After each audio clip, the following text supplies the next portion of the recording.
Have you ever trusted someone for 25 years, only to learn your whole life was built on lies? What happened to me started in a parking garage, and 30 seconds later, a stranger showed me a video that destroyed everything I thought I knew. Welcome to Betrayal Revenge Stories. My name is Ryan Carter. My wife Laura and I had just finished shopping for our son Mason's 21st birthday. It was a normal Saturday. At least I thought it was. We spent hours walking through stores at Northgate Mall. Laura wanted Mason's gift to be special. After a lot of debating, we bought him an expensive watch. "He's becoming a man," she said with a proud smile. I agreed. Mason was graduating soon. I was proud of him. We were heading back to the parking garage when Laura's phone rang. The second she saw the screen, her expression changed. "Hospital," she said. That wasn't unusual. Laura worked in hospital administration. She was always taking emergency calls. She answered quickly. "Yes, this is Laura." I watched her listen. Her face became serious. She rubbed her forehead, the way she always did when she was stressed. After a few minutes she ended the call. "Problem at the hospital," she said. "I need to coordinate with Dr. Carter. It'll only take a few minutes." I nodded. "Go ahead. I'll get the truck." She smiled. "Thank you." I grabbed the shopping bags and walked toward our pickup. I was almost there when an older parking attendant stepped in front of me. He looked nervous, like a man carrying bad news. "Sir," he said quietly. "Yeah." He glanced toward Laura, then back at me. "Is that your wife?" Something about his tone made my stomach tighten. "Yes." He hesitated. Then he pulled out his phone. "Sir, I think you need to see something." My heart immediately started pounding. "What is it?" Without speaking, he handed me the phone. A security video began playing. The footage was grainy, but clear enough, and in those 30 seconds, my entire world shattered. There was Laura, standing in this same parking garage, laughing, smiling. A man in blue surgical scrubs stood beside her. His hand rested on her waist, not like coworkers, not like friends, like lovers. Then he leaned forward and kissed her. Not a quick mistake, not a misunderstanding. A comfortable kiss, a practiced kiss, a kiss that had happened many times before. I couldn't breathe. I watched it again, then again, each time hoping I had missed something. I hadn't. The man looked younger than me, confident, relaxed, and Laura looked completely comfortable with him. The older attendant quietly waited. Finally I forced out the words. "Who is he?" "I don't know his name," the man said, "but I've seen them together 4 times this month." My blood ran cold. 4 times. He nodded. Same place, same time, same behavior. I stared at the screen. 25 years of marriage. Gone in 30 seconds. The attendant introduced himself as Victor. "I debated showing you this," he admitted. "But if it were me, I'd want to know." I couldn't even argue, because he was right. I needed the truth, no matter how painful it was. Across the garage, Laura laughed into her phone. That same bright laugh. The laugh I hadn't heard directed at me in months. Suddenly every memory started changing. Every late shift, every emergency call, every weekend at work. How many were real? How many were excuses? Rage burned through me. Part of me wanted to storm across the garage and confront her immediately. Demand answers. Demand the truth. But another part of me stayed calm. For 12 years I had worked military intelligence. I learned something important there. Never act when emotions are in control. Gather facts first, then act. I handed Victor his phone back. "Thank you." He studied my face. "You're not going to confront her?" "Not yet." A look of respect crossed his face. "If you need more evidence, come find me." I nodded, then walked to the truck. When Laura climbed into the passenger seat, she looked completely normal. "Crisis solved," she said cheerfully. I forced a smile. "Good."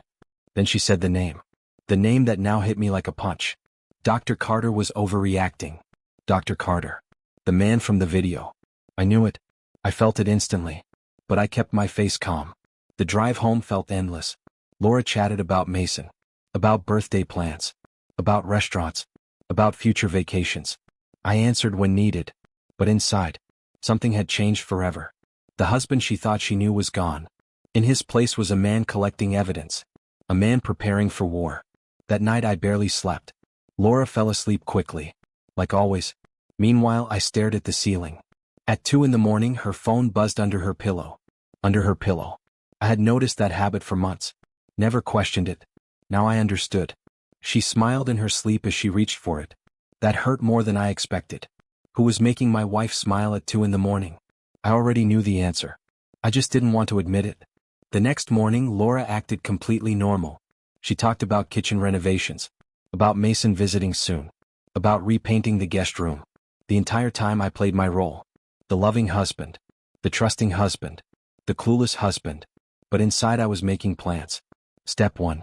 Hire a private investigator. Step 2. Protect my finances. Step 3.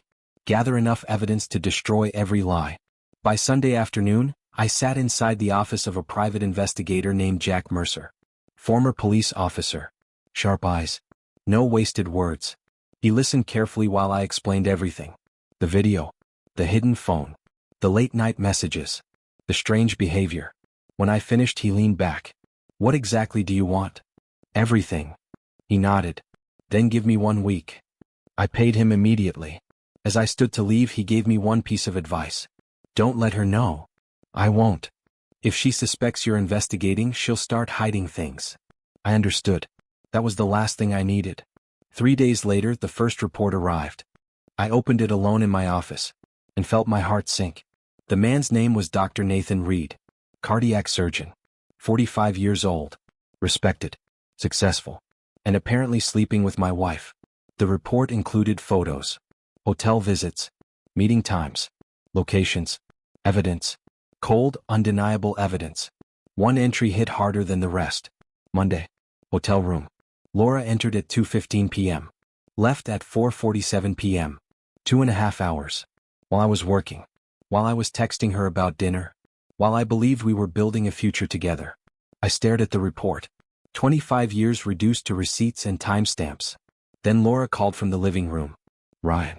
I closed the laptop, took a deep breath, and walked out. She smiled. What are we watching tonight? I kissed the top of her head, the same way I had for years, and sat beside her. She leaned against my shoulder, like nothing had changed, like she hadn't spent the afternoon in a hotel room with another man. I looked at the television. A drama about a failing marriage was playing. The irony almost made me laugh. But I stayed quiet, because I wasn't ready yet. A few days later, I met Victor again. The parking attendant. The man who had started all of this. Something about him bothered me. Not in a bad way. Just a feeling. Like there was more to the story. We met in a small bar. Sat across from each other. And after a long silence, he finally told me the truth. A truth I never saw coming. My father was your father too. I froze. He slid an old photograph across the table. A young woman. A baby. And beside them, my father. My hands started shaking. Victor spoke quietly. Your father had an affair with my mother decades ago. The room suddenly felt smaller. Harder to breathe. He abandoned us. I stared at the photo, unable to speak. Victor continued. When I was 15, I found him. His voice stayed calm, but I could hear the pain underneath. I wanted answers. He swallowed hard. You know what he told me? I slowly shook my head. Victor's eyes filled with old hurt. He said I was a mistake. The words hit me like a truck. For a moment, neither of us spoke. Then he placed another paper on the table. DNA results. 99.9% match. Half-brothers. It was real. Everything. The man who exposed my wife's affair was my brother. And suddenly the story became much bigger than betrayal. Because Victor looked at me and said something that changed everything again. Ryan, your wife isn't just cheating. He paused. His face darkened. She and Dr. Reed are stealing money too. And when he showed me the documents, I realized my nightmare was only beginning. I stared at the documents Victor placed on the table.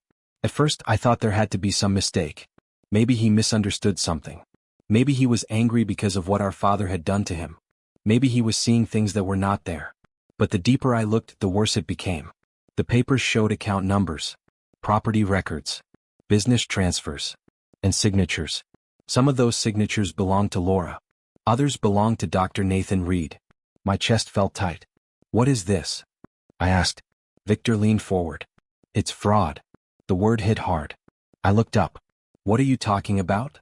Victor pointed to several pages.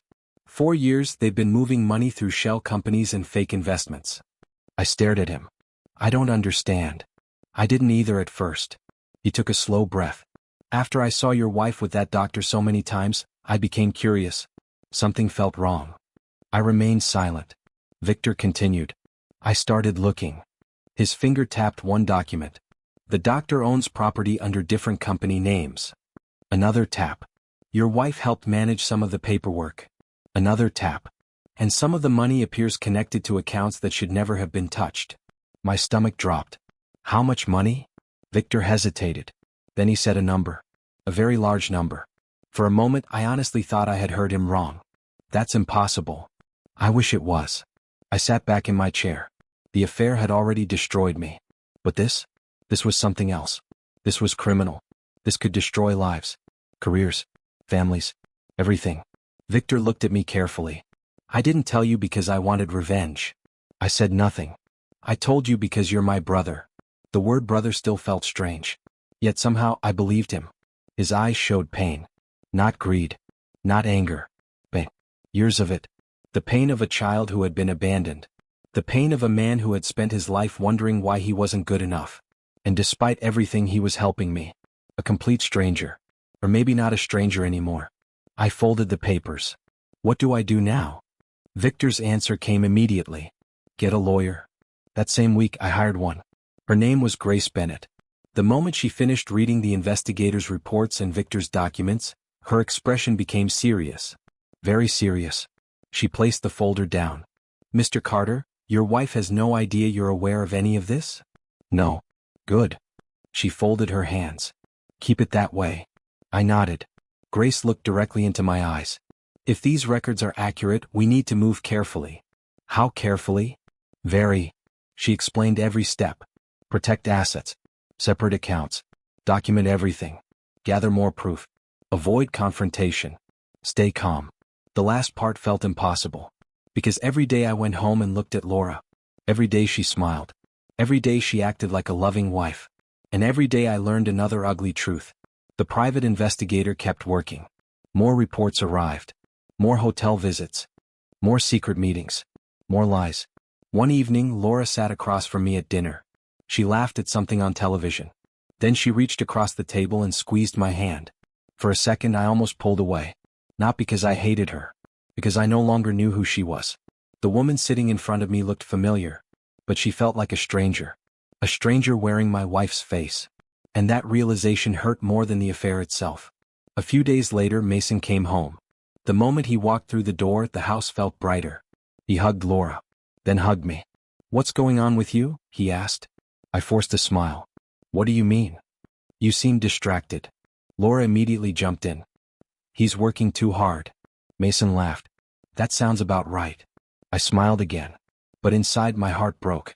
Because I looked at my son and wondered how much longer I could protect him from the truth. The following week, everything became worse. The investigator discovered Laura and Dr. Reed were planning something. Something big. A transfer. A major movement of money. The kind of move people make before running. Before disappearing. Before a scheme falls apart. I immediately contacted Grace. We met that afternoon. She reviewed the new evidence. Then she looked up. They know something. What do you mean? People don't suddenly move money like this unless they're nervous. A cold feeling spread through me. You think they're preparing to leave? It's possible. That answer terrified me. Not because of the money. Because of Mason. Because if Laura vanished tomorrow, my son would be destroyed. No matter what she had done, he still loved her. And that made everything harder. A week later, the breaking point finally arrived. It happened during Mason's birthday dinner. Family members filled the restaurant. Everyone smiled. Everyone laughed. Everyone celebrated. Meanwhile, I sat there carrying secrets that felt heavier every day. Laura looked beautiful, confident, happy, like a woman with nothing to fear. Dr. Reed wasn't there. But I knew she had spoken to him earlier. The investigator had confirmed it. The entire dinner felt surreal. Like watching actors perform a play. Then something happened. Mason stood up, raised his glass, and smiled at us. I just want to thank Mom and Dad. My chest tightened. They've always shown me what a strong marriage looks like. The room erupted with smiles. Laura looked emotional. People applauded. And I felt my heart crack. Because my son believed every word. He believed in us. He believed in the family Laura had already destroyed. I barely made it through the rest of the dinner. That night, after everyone left, I sat alone in my office. The house was quiet. For a long time, I stared at the evidence spread across my desk. Photos, reports, financial records, hotel receipts, phone logs, 25 years. Reduced to paperwork. Then I made a decision. I was done waiting. The next morning, Grace agreed. We have enough. I looked at her. Then let's end this. She nodded. And the process officially began. For several days, everything happened behind the scenes.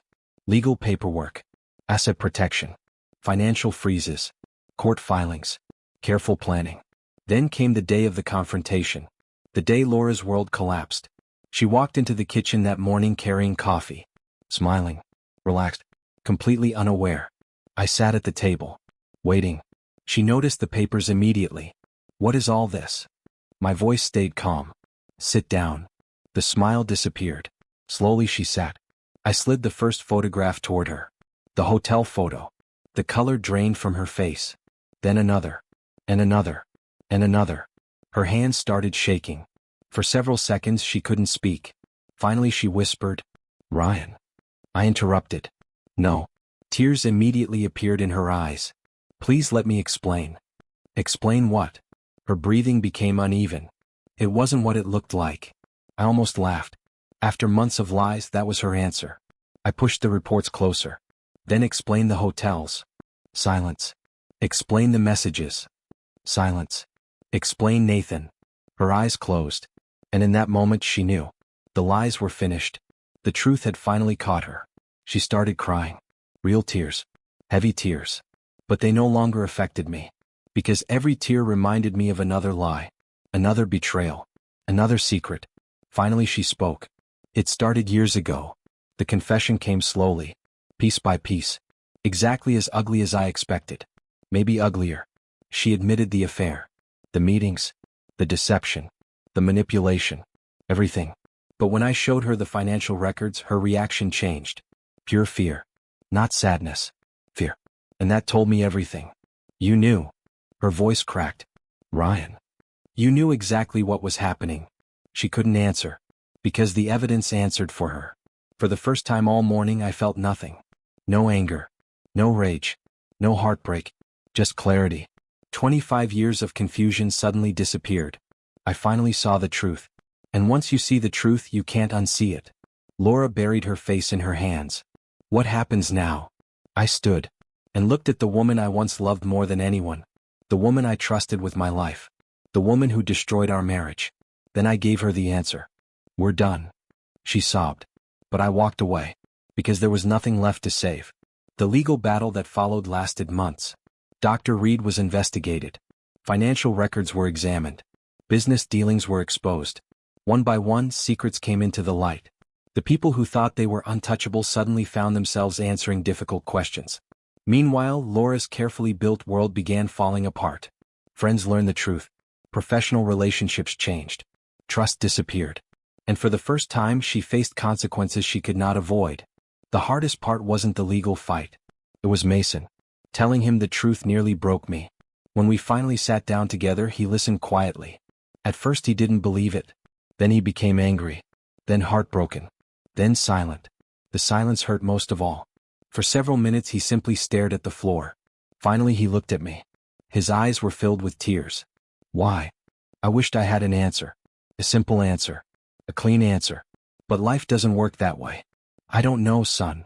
His shoulders shook. I thought we were happy. So did I. That was the truth. The painful truth. Mason cried that day. So did I.